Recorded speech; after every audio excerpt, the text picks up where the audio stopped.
எவ்வளவு தூரத்திற்கு அதோடு உள் இணைந்து வசனங்களை பேசி நம்ம அப்படியே கரைப்பாரோ அப்படிப்பட்ட நடிகர் திலகத்திற்கு பாடல் காட்சியில் வாய்ஸ் எப்படி கொடுக்குறோம்னு சொல்லி அங்கே டிஎம்எஸ் கண்டுபிடிச்சு வச்சுக்காரு பாருங்க. படம் பார்த்துக்கிட்டு இருக்கவங்க அப்படியே ரத்தம் உறையாதவங்க யாருங்க இருக்கா? கூடிய விரைவிலேயே அடுத்தடுத்த படங்களில் நடிகர் திலகத்திற்கென்று கதாபாத்திரங்கள் உருவாக்கப்பட்டு அந்த கதாபாத்திரங்கள் பெயர் பெற்றது. இதுதான் நிறைவு நாள் வரை நடந்தது, 305வது படம் வரை.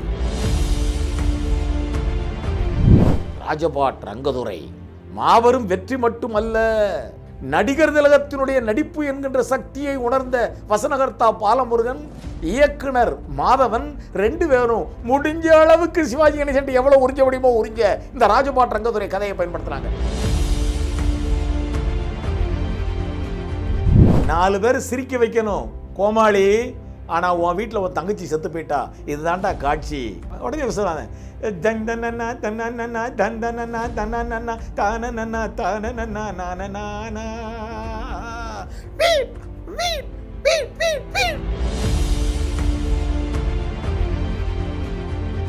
சிவாஜி கணேசனுக்கு அந்த ஹேம்லெட்டுக்கு அந்த கெட்டப், அந்த மேக்கப் போட்டு அந்த வால் அப்படி வச்சு அப்படி உட்காந்துருப்பாரு. நடிகர் திலகத்துடைய காஸ்டியூம் டிசைன், நடிகர் திலகத்தினுடைய பாடி லாங்குவேஜ், அவர் சும்மா இருக்கும் போதே அவர் உடல் மொழி பேசும். அப்படி தர விலகின உடனே இந்த பாடல் நிறைவு பெறவும், இந்த காட்சி நிறைவு பெறவும், ரங்கதுரையாக நடித்த சிவாஜி வீட்டை விட்டு வெளியேறவும் நமது நெஞ்சமெல்லாம் பறிபோம். நமது நெஞ்சத்தை யாரோ அள்ளிக்கொண்டு செல்வது போல தோன்றும். திரைமொழி சேனலின் அன்புள்ளம் கொண்ட நேயர்களே, திரைமொழியின் வாயிலாக உங்களை தொடர்ந்து சந்திப்பதில் உங்கள் தோழர் எல்வி ஆதவனாகிய நான் மற்றற்ற மகிழ்ச்சி கொள்கிறேன். இன்னைக்கு ஒரு எமோஷனல் வேல்யூ உள்ள ஒரு வீடியோ பதிவு. எமோஷனல் வேல்யூ என்றாலே, சென்டிமெண்டல் வேல்யூ என்றாலே நடிகர் திலகம் சிவாஜி ஆட்டோமேட்டிக்காக உள்ளே வந்துடுவார் இல்லையா? அதுதான் நடக்க போகுது.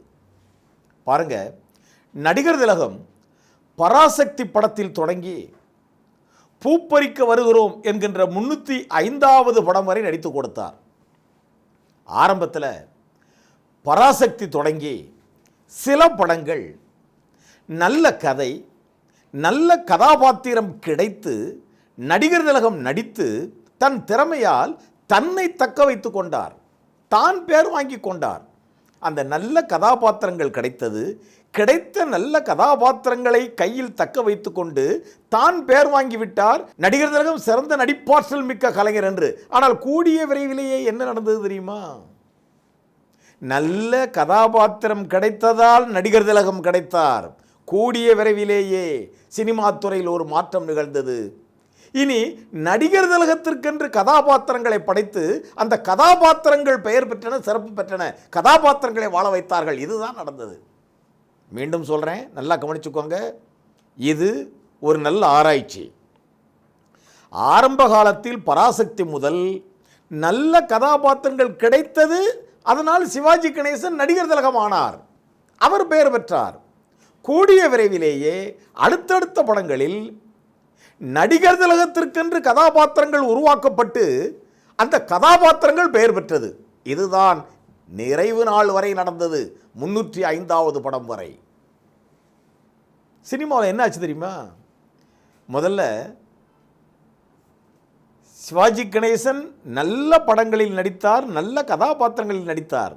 கூடிய விரைவிலேயே சினிமா துறையில் ஒரு டைரக்டர், ஒரு கதை வசனகர்த்தா, இப்படி இங்கே ஒரு டைரக்டர், இவர் ஒரு கதை வசனகர்த்தா, இப்படி குரூப்பாக பிரிஞ்சு நடிகர் திலகம் சிவாஜி கணேசனை நடிக்க வைக்க, நடிகர் திலகத்தினுடைய நடிப்பாற்றலை முழுக்க உறிஞ்சி எடுக்க அந்தந்த குரூப் இதை சிந்திச்சு அவங்க நடிகர் திலகத்திற்கு கதை எழுத ஆரம்பிச்சிட்டாங்க.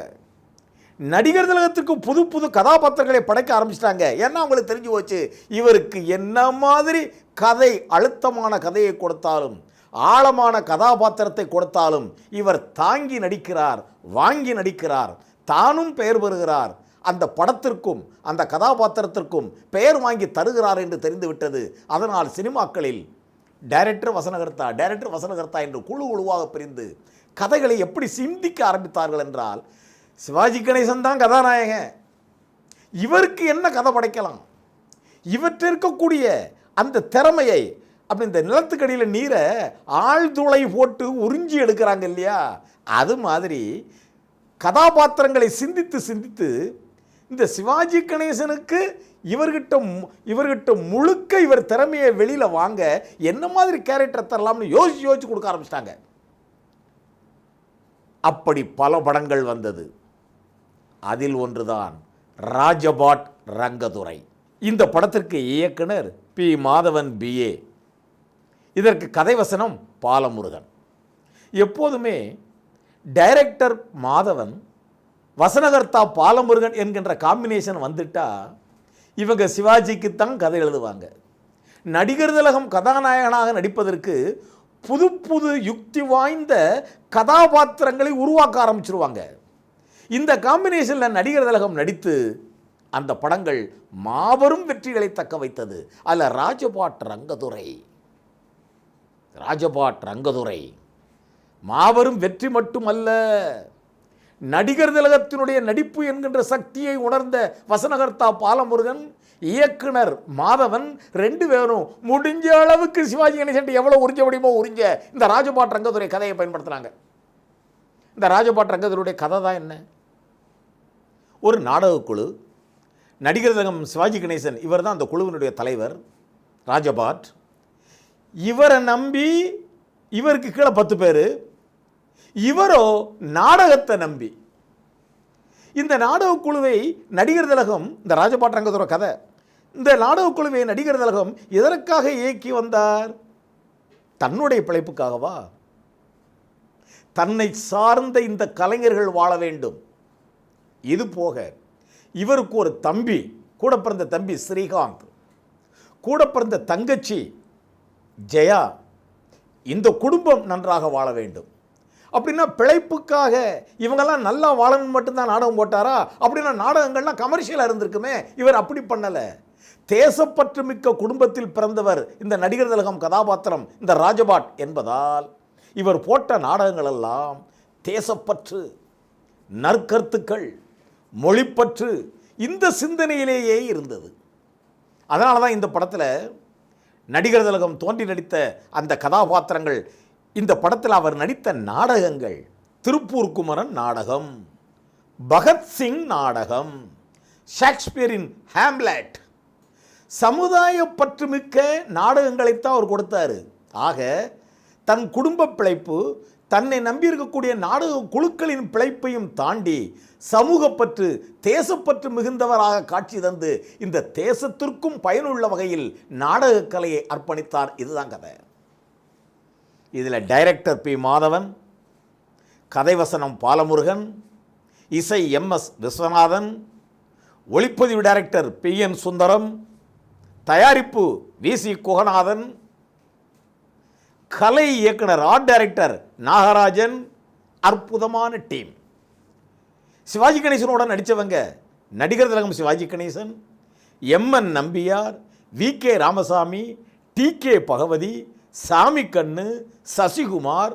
இப்படி நாயகனுக்கு ஜோடியாக உஷா நந்தினி, நாயகனுக்கு தங்கையாக ஜெயா மற்றும் குமாரி பத்மினி, ஆட்சி மனோரமா, CK சரஸ்வதி, ஒரு நடிகர் பட்டாளமே இருந்தது. இப்படிப்பட்ட டீம் தான் ராஜபாட் ரங்கதுரை.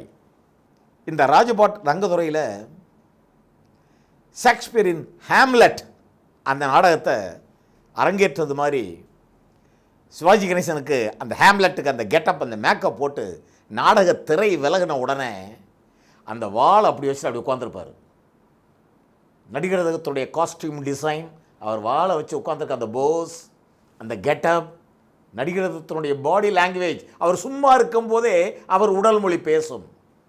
அப்படி திரை விலகின உடனே மக்கள்லாம் கொந்தளிச்சு, என்னையா சும்மாவே உட்காந்துருக்க, என்னையா சும்மா உட்காந்து பேசுன்னு சொல்லி கல்லால் அடித்து அந்த கல்லெல்லாம் வாங்கி ரத்த கோரையோட அவங்கெல்லாம் கலைஞ்சி வெளியில் போக, இவர் திடீர்னு எந்திரிச்சு அந்த வாள் அப்படி ஒரு சொல்லிட்டு சுற்றி அப்படி வச்சுட்டு அற்றுபேன் ஆர் நாற்றுபேன், வாழ்வதா சாவதா அப்படின்னு அவர் பேசின உடனே கலைஞ்சு போன கூட்டமெல்லாம் அப்படியே உட்கார ஆரம்பிக்கும். பாருங்க, ஆங்கில நாடகம், ஷேக்ஸ்பியர், ஹேம்லெட், அதில் நீங்கள் ஓப்பனிங்கிலே அந்த to be or not to பின்னு சிவாஜி கணேசன் அவருக்கே ஒரு டோனில் to be or not to be அப்படி சொன்னால் கைதட்ட தான் போகிறோம். அந்த ஆங்கில ஸ்லாங்குக்கு அந்த வாய்ஸை எப்படி ப்ராசஸ் பண்ணி இந்த அந்த டைலாக்கை ஸ்டார்ட் பண்ணுவார்னா அந்த நேசல் டோனில் விடுவார். நல்லா நீங்கள் கவனிச்சா தெரியும். To be or not to be. கலைஞனியா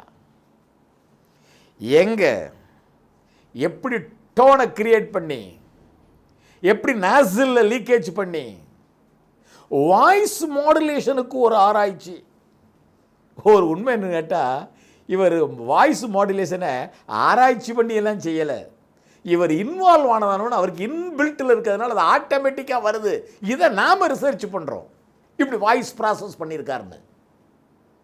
Hamlet, Tiruppur Kumaran, கொடிகாத்த குமரன், பகத்சிங், இப்படியெல்லாம் பல நாடகங்கள் காட்சிகளாக்கப்பட்டு இந்த ராஜபாட் ரங்கதுரை படம் என்பது ஒரு படம் என்று நினைக்காதீர்கள். நிச்சயமா இல்லை. நடிகர் திலகத்தினுடைய நடிப்பாற்றலை புரிந்து கொண்ட கலைஞர்கள் இந்த படத்தை உருவாக்கி இந்த தேசத்திற்கும் இந்த சமூகத்திற்கும் அர்ப்பணித்தார்கள். இதுதான் உண்மை. நாடக கலைஞர்கள் கஷ்டப்படுறது, ஆனால் அந்த கஷ்டத்தை கஷ்டமாக நினைக்காம சிவாஜி கணேசனுக்கு ஒரு டயலாக் கொடுத்துருப்பாங்க. அதை சிவாஜி பேசுவார். விடிய விடிய சோத்துக்கு கஷ்டப்பட்டு ஒரு பீடி கூட கஷ்டப்பட்டு கலைஞன் வாழுவான். ஆனால் அந்த நாடக மேடையில் அந்த ராஜா வேஷம் போட்டு நின்று அந்த தோரையில் நின்ற உடனே அந்த கவலையெல்லாம் பறந்துரும்னு அவர் சொல்கிற அழகே ஒரு அழகு. இதுதான் நாடக கலைஞர்களின் வாழ்க்கையாக இருந்து. ஸ்ரீகாந்த் அப்படி வளர்ந்த உடனே அப்படி பறந்துடுவார். அவர் பட்டணத்தில் படித்ததுனால அவருக்கு காதல் ஏற்பட்டு அங்கே குமாரி பத்மினியை கைப்பிடித்து ஒரு பெரிய செல்வந்தர் குடும்பத்திற்கு அவர் மருமகன் ஆயிடுறாரு. ஆக ஏழை சிவாஜியினுடைய தம்பி ஸ்ரீகாந்த் இப்போ ஒரு செல்வந்தர் வீட்டு மருமகன். அந்த ஸ்ரீகாந்துடைய மாமா யாருன்னு கேட்டால் டி.கே. பகவதி. டி.கே. பகவதி யாருன்னு கேட்டால் வறுமையில் வாடக்கூடிய நடிகர் திலகம் சிவாஜி என்கின்ற நாடக கலைஞனுக்கு ஃபேனு.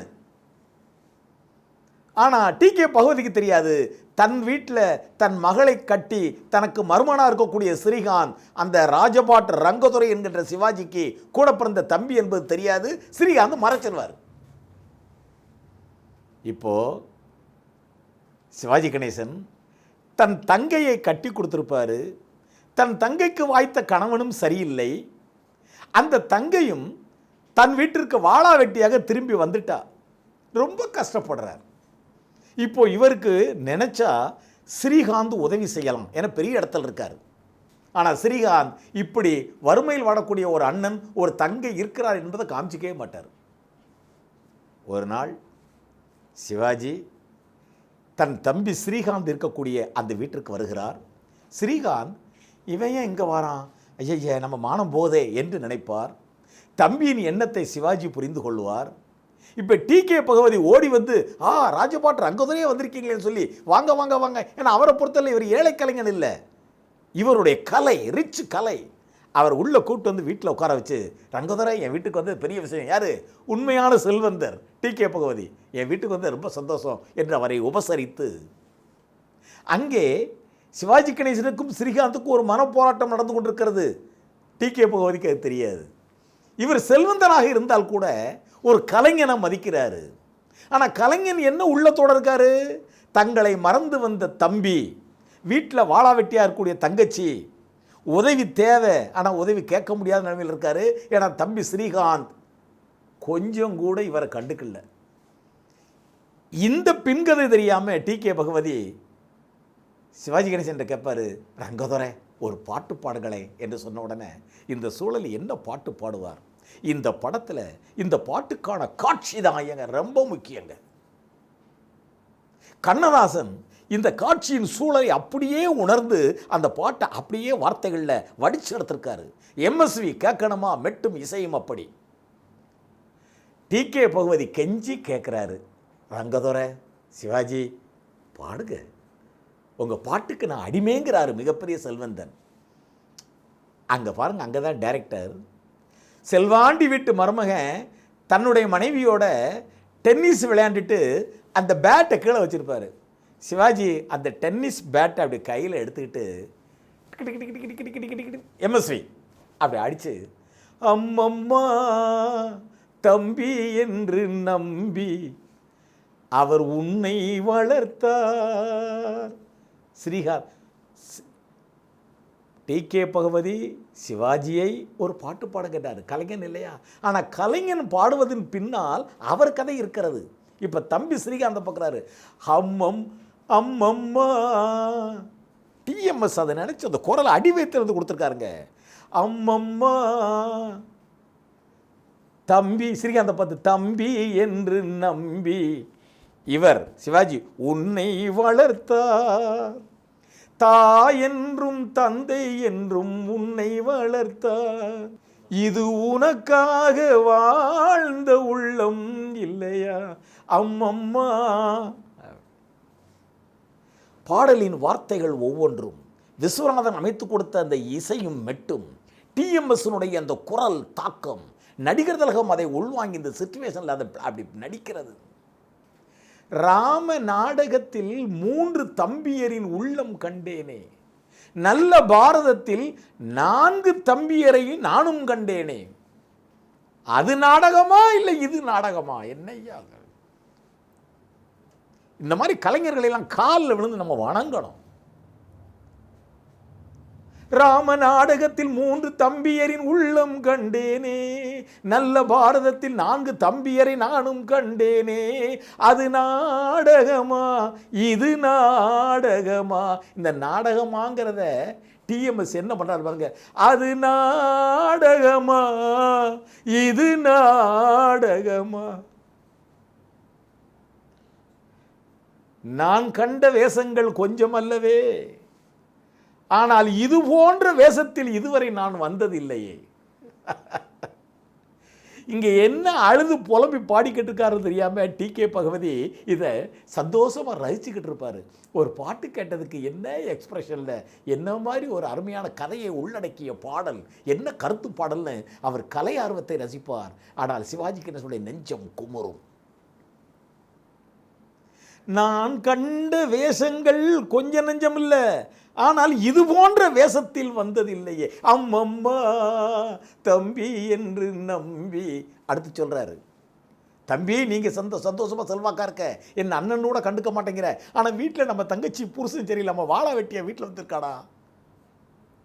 தங்கை என்னும் இளைய கன்று தாய் வீடு வந்ததென்று என்னுடைய நாடகத்தில் காட்சி, அவள் கொண்டவனை பிரிந்து விட்டு கோலம் கொண்டு வந்ததனை கண்டதற்கு இந்த அண்ணன் சாட்சி.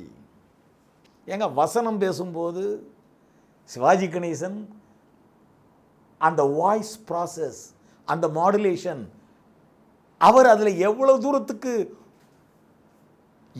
தூரத்திற்கு அதோடு உள் இணைந்து வசனங்களை பேசி நம்ம அப்படியே கரைப்பாரோ அப்படிப்பட்ட நடிகர் திலகத்திற்கு பாடல் காட்சியில் வாய்ஸ் எப்படி கொடுக்குறோம்னு சொல்லி அங்கே டிஎம்எஸ் கண்டுபிடிச்சு வச்சுக்காரு பாருங்க.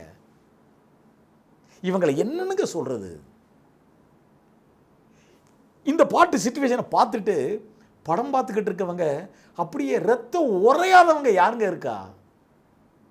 இது எல்லாம் தெரியாம டி.கே. பகவதி வெறும் கலைஞனாக இருந்து கொண்டு ஆஹா ஆஹா என்று ரசிப்பது அந்த இன்னசென்சி. ஆனால் பாடலெல்லாம் முடிந்து சிவாஜி எதையும் சொல்லாமல் அவர் கொண்டு வந்து அந்த மஞ்ச பையை எடுத்துக்கிட்டு அப்படி தோளில் போட்டுக்கிட்டு சொல்லாமல் கொள்ளாமல் அவர் போவது இப்போது தான் டி.கே. பகவதிக்கு தெரியுது. இல்லை இவன் சும்மா பாடலை, இவன் நெஞ்சுக்குள்ளே ஏதோ வேதனை இருக்க மாதிரி தெரியுது, அதைத்தான் பாட்டாக பாடிட்டு போகிறான் என்று ஃபீல் பண்ணி தன் வீட்டு மாடிப்படியில் ஏறி இவ்வளவும் தெரிந்த ஸ்ரீகாந்தை கடந்து டி.கே. பகவதி சொல்லிட்டு போவார், எனக்கு என்னமோ ரங்கதுரை நான் கேட்டதுக்காக பாடலை, அவன் உள்ளுக்குள்ளே ஒரு சோகம் ஒன்று இருக்குது, அதைத்தான் பாட்டாக பாடிட்டு போகிறாரு.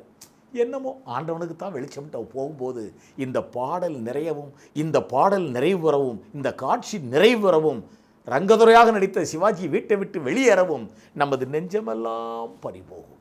நமது நெஞ்சத்தை யாரோ அள்ளிக்கொண்டு செல்வது போல தோன்றும்.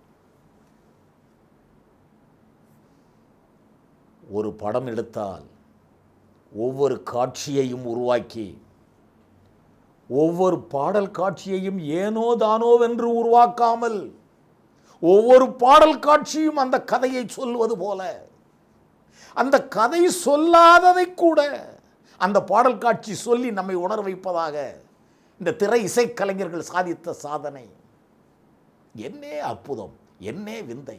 ராஜபாட் ரங்கத்துறையில் எத்தனையை சொல்வது. அப்படியே 4 பேரை சிரிக்க வைக்கக்கூடிய ஒரு கோமாளி ரூபத்தில் அடுத்த நாடகத்தில் வருவார் சிவாஜி.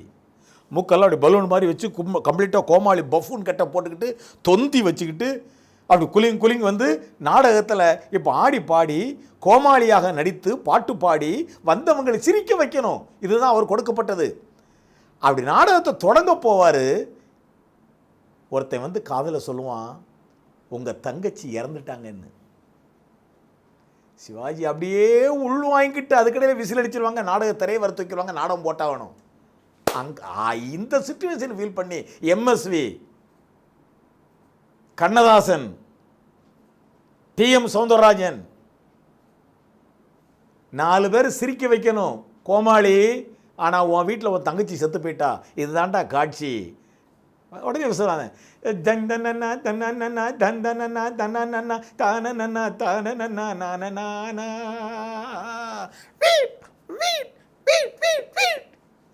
சிஞ்சினுக்கான் சின்ன கிளி சிரிக்கும் பச்சை கிளி ஓடி வந்தா மேடையிலே ஆட்டமாட ஆட வந்த வேளையிலே என்ன